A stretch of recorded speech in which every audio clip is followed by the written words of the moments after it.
Hello everyone, मैं राखी आप सबका ओयू क्लास पे स्वागत करती हूँ। स्टूडेंट्स, आज हम बात करेंगे कि जो आपके एग्ज़ाम है इग्नू के, उसमें अच्छे मार्क्स कैसे लिए जाए। जो स्टूडेंट्स पहली बार एग्ज़ाम दे रहे हैं उनके लिए वीडियो बहुत ही इम्पोर्टेंट है। इस वीडियो को लास्ट तक देखिए ताकि आप एग्ज़ाम में अच्छे मार्क्स स्कोर कर सकें। इस वीडियो में हम बात करेंगे 3 चीज़ों के बारे में। पहला है फ्रंट पेज।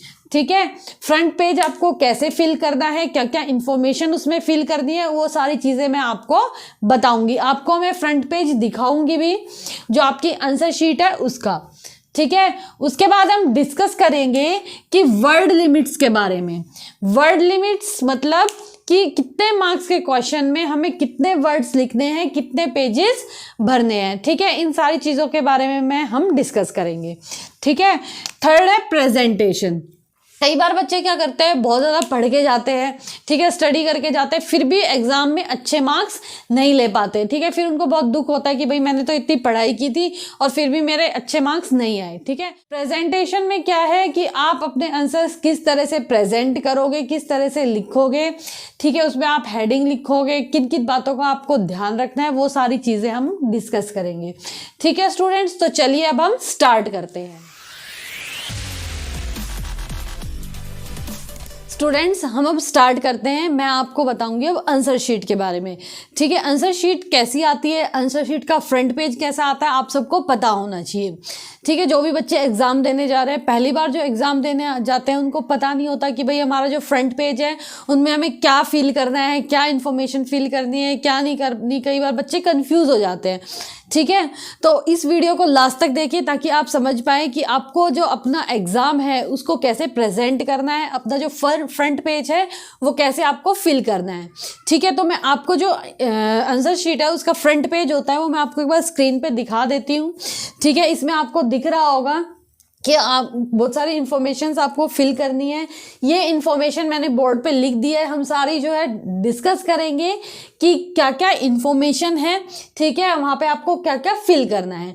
ठीक है स्टूडेंट्स, तो देखिए जो आपकी आंसर शीट है उसके फ्रंट पेज में सबसे पहला जो कॉलम होता है आपका वो होता है एनरोलमेंट नंबर का। आपको अपना एनरोलमेंट नंबर लिखना होता है, पहले फिगर्स में लिखना होता है। फिगर्स में जैसे आपका कोई भी हम एग्जांपल ले लेते हैं, आपका एनरोलमेंट नंबर है।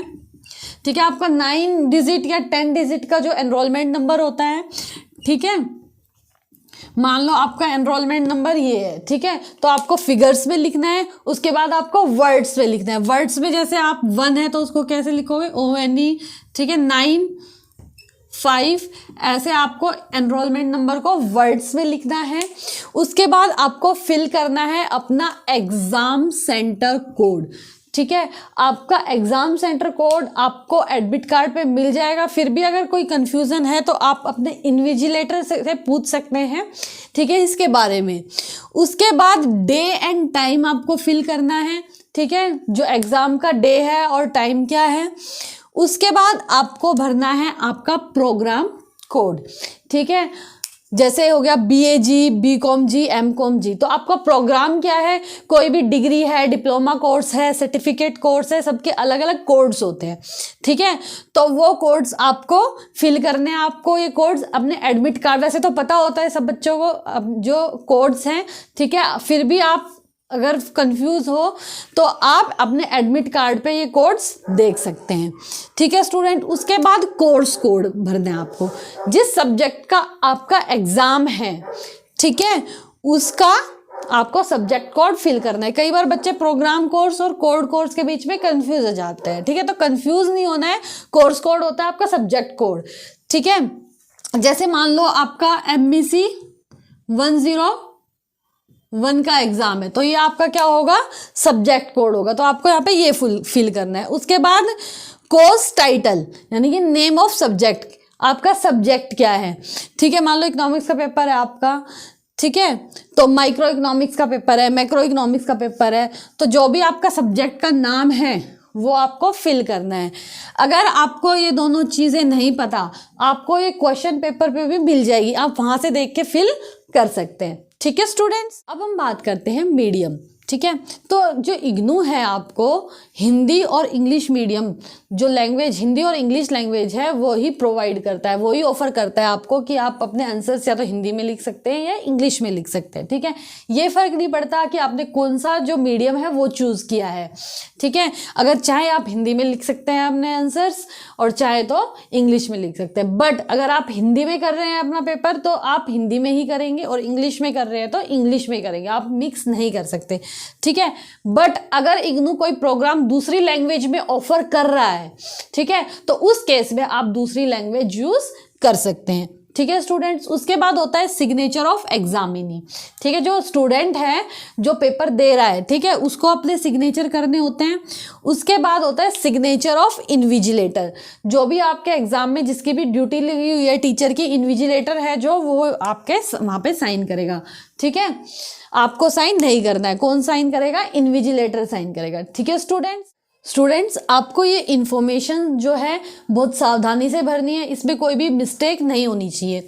ठीक है, अगर आप कोई मिस्टेक कर देते हैं यहाँ पे तो उससे आपका रिजल्ट इफेक्ट हो सकता है। ठीक है, तो बहुत ही सावधानी से आपको ये फिल करना है। आपको ये ध्यान रखना है कि आपके जो सिग्नेचर हो चुके हैं, इन्विजिलेटर के सिग्नेचर हो चुके हैं। ठीक है, वैसे तो इन्विजिलेटर इन सारी बातों का ध्यान रखता है, फिर भी आपको भी ये चीज़ें ध्यान रखनी है। ठीक है स्टूडेंट्स, उसके बाद हम बात करते हैं जो साइज, हमारी आंसर शीट का साइज क्या होता है? A4 साइज होता है अप्रोक्सीमेटली। ठीक है, और हमारी आंसर शीट पोर्ट्रेट होती है। ठीक है स्टूडेंट्स, जैसे आपका A4 साइज का पेज होता है, ठीक है, इस तरह से होती है पोर्ट्रेट, और लाइनिंग्स होती है उसके ऊपर, जो लाइंस आपकी नोटबुक में मिलती है ना वैसी लाइंस होती है। स्टूडेंट्स, मैं आपको आंसर शीट एक बार दोबारा से दिखा देती हूँ। देखो, राइट हैंड साइड में जो मैंने आपको इन्फॉर्मेशंस बताई हैं वही आपसे पूछी गई है, बच्चे ने इसने फिल की हुई है वो इन्फॉर्मेशंस, कुछ इन्फॉर्मेशन हमने ब्लर कर दी है। आपको इसी तरह से अपनी इन्फॉर्मेशन जो है वो फिल करनी है। ठीक है, केयरफुली। उसके बाद लेफ्ट हैंड साइड पे जो कॉलम्स हैं वो आपको फिल नहीं करने हैं, वो जब आपका पेपर चेक होगा उस टाइम पे जो चेकर होगा वो फिल करता है, वो आपको ब्लैंक छोड़ना है। ठीक है स्टूडेंट्स, तो अब हम चलते हैं अपने नेक्स्ट पार्ट की तरफ। स्टूडेंट्स, मैं आपको फ्रंट पेज दिखा चुकी हूँ आंसर शीट का। ठीक है, अब हम बात करते हैं वर्ड लिमिट्स के बारे में, कि कितने कितने मार्क्स के आपके क्वेश्चन आते हैं, उनको आपको कितने वर्ड्स में लिखना है, कितने पेजेस आपको भरने हैं। बहुत सारे बच्चे कंफ्यूज रहते हैं, उनको पता ही नहीं लगता कि भाई कितने मार्क्स का क्वेश्चन है, हमें कितना मैटर उसमें लिखना है, कितने वर्ड्स में आंसर देना है, कितने पेजेस हमें फिल करने हैं। कई बार बच्चे क्या करते हैं कि ज़्यादा एक्स्ट्रा लिखाते हैं, जैसे 5 मार्क्स का क्वेश्चन है और उनको 3-4 पेज फिल कर दिए। ठीक है, तो उसका कोई भी यूज़ नहीं है। आपको आंसर्स किसके हिसाब से देने हैं, कितने मार्क्स का क्वेश्चन है उस हिसाब से आपको आंसर्स अपने लिखने हैं। अपने आंसर्स की लेंथ आपको मार्क्स के हिसाब से रखनी है। ठीक है, ओवर राइट भी नहीं करना है आपको और कम भी नहीं लिखना है। ठीक है स्टूडेंट्स, तो मैं आपको पहले बता देती हूँ कि जो आपकी आंसर शीट है उसमें टोटल नंबर ऑफ पेजेस होते हैं 28। ठीक है, 28 पेजेस में से आपका एक पेज जो होता है वो फ्रंट पेज होता है, जहाँ पे आपको, जो मैंने आपको दिखाया था अभी, इन्फॉर्मेशन आपको फिल करनी है। 27 पेजेस आपको मिलते हैं अपने आंसर्स लिखने के लिए। ठीक है, एक बात और ध्यान रखनी है, हमें अपनी आंसर शीट्स मैनेज करके चलनी है। ऐसा ना हो कि हमारे जो आंसर्स हैं वो पूरे ना हुए हो और हमारी शीट भर गई हो, क्योंकि जो आंसर शीट है, एक्स्ट्रा आंसर शीट हमें नहीं मिलेगी। ठीक है, सप्लीमेंट्री शीट नहीं मिलेगी, जो हमें एक बार बुकलेट मिल जाती है आंसर शीट वाली, उसमें ही हमें अपने सारे आंसर्स लिखने हैं। ठीक है स्टूडेंट्स, तो देखिए, अगर 5 to 6 मार्क्स का क्वेश्चन आपका है तो आपको उसे कितने वर्ड्स में लिखना है? 100 to 150 वर्ड्स में आपको लिखना है। कितने पेजेस फिल करने हैं? 1 to 1.5 पेज में आपका आंसर आ जाना चाहिए। ठीक है, अगर 5 मार्क्स से कम मार्क्स का कोई क्वेश्चन आया है, जैसे कई बार शॉर्ट नोट्स पूछे जाते हैं आपके बहुत सारे पेपर में 3 मार्क्स के, ठीक है, तो उन शॉर्ट नोट्स को आपको 1 पेज और हाफ पेज, ठीक है, अप्रोक्सीमेटली हाफ टू 1 पेज में आपको उसको कंप्लीट कर देना है। ठीक है, अगर आपका 7 और या 8 मार्क्स का क्वेश्चन है तो 150 to 200 वर्ड्स आपको लिखने हैं उसमें। ठीक है, यानी कि आपको 1.5 से लेके 2 पेज तक आप उसमें फिल कर सकते हैं। ठीक है, उसके बाद अगर आपका 10 या 12 मार्क्स का क्वेश्चन होता है तो उसमें आपको 250 to 300 वर्ड्स लिखने होते हैं। ठीक है। पेजेस आप कितने भर सकते हो, 2.5 या 3, ठीक है। उसके बाद 15 मार्क्स का अगर क्वेश्चन होता है तो हमारे वर्ड लिमिट्स कितनी होगी, 350 टू 450। आप कितने पेजेस में आंसर दे सकते हैं, 3 to 4 पेजेस में आप आंसर्स दे सकते हैं। उसके बाद 20 मार्क्स का जो आपका क्वेश्चन होता है उसमें आपकी वर्ड्स लिमिट होती है 500 to 600, ठीक है। आप 4 to 5 पेजेस उसमें फिल कर सकते हैं, ठीक है।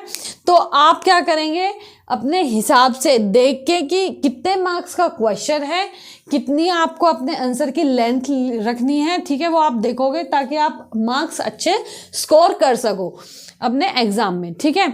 अब बच्चे पढ़ तो लेते हैं, ठीक है, जाते हैं एग्जाम में, उनको वर्ड लिमिट्स के बारे में नहीं पता होता, ठीक है, और वो अच्छा स्कोर नहीं कर पाते। कई बार क्या होता है, हमें प्रेजेंटेशन के बारे में भी नहीं पता होता कि हमें अपने आंसर्स कैसे प्रेजेंट करने हैं, ठीक है। तो जो हमारा नेक्स्ट पार्ट है उसमें हम क्या पढ़ेंगे कि आंसर्स हमें किस तरह से प्रेजेंट करने हैं ताकि हम अच्छे मार्क्स स्कोर कर सके, ठीक है। तो स्टूडेंट्स अब हम बात करते हैं प्रेजेंटेशन की, ठीक है। हमें एग्जाम में अच्छे मार्क्स लेने के लिए आंसर्स किस तरह से प्रेजेंट करने हैं, ठीक है, क्या क्या बातें हमें ध्यान में रखनी है, ये हम बातें यहाँ पे सारी डिस्कस करेंगे, ठीक है। पहली बात है कि रीड क्वेश्चन पेपर केयरफुली। जो क्वेश्चन पेपर है हमें वो अच्छे से पढ़ना है, ध्यान से पढ़ना है, ठीक है। हमें ये देखना है कि भाई हमें कौन कौन से क्वेश्चंस आते हैं, कौन से क्वेश्चंस हमें पहले अटेम्प्ट करने हैं, कौन से ज़्यादा अच्छे से आते हैं, ठीक है। चॉइस होती है क्वेश्चंस में, तो हम उसमें क्या देख पाएंगे कि हमें कौन से क्वेश्चंस अटेम्प्ट करने हैं और कौन से छोड़ने हैं। दूसरा, स्टार्ट फ्रॉम बेस्ट। जो आंसर आपको अच्छे से, बहुत अच्छे से आता है, हम वहाँ से स्टार्ट करेंगे आंसर लिखने अपने, ठीक है। उसके बाद सीक्वेंस। सीक्वेंस का मतलब ये नहीं कि आपको आंसर्स 1 2 3 4 5 इस तरह से सीक्वेंस में देने, नहीं। इसका मतलब ये है कि अगर मान लो आपने सेकंड जो क्वेश्चन है उसका आंसर देना शुरू किया, ठीक है, मान लो उसमें आपको 3 पार्ट्स लिखने हैं, ए, बी और सी। तो हम ऐसा नहीं करेंगे कि हमने सेकंड क्वेश्चन स्टार्ट किया, उसके 2 पार्ट लिख दिए, उसके बाद थर्ड पार्ट छोड़ दिया, थर्ड क्वेश्चन का आंसर दिया और उसके बाद हम सेकंड का सी पार्ट लिख रहे हैं, ठीक है। कोशिश करना कि अगर एक आंसर आपने लिखना शुरू कर दिया तो उसको कंप्लीटली एक साथ ही आप आंसर करें, उसके जो सारे पार्ट्स हैं एक साथ ही उनका आंसर दें, ठीक है। उसके बाद लेबल योर आंसर्स क्लियरली। कई बार हम क्या करते हैं, आंसर दूसरा आंसर शुरू करते हैं, ठीक है, हम जो पेपर चेक करने वाला है उसको पता ही नहीं लगता कहाँ से आंसर शुरू है, कहाँ आंसर खत्म हो रहा है, कहाँ दूसरा आंसर शुरू हो रहा है, तक घोच पोच लिख देते हैं।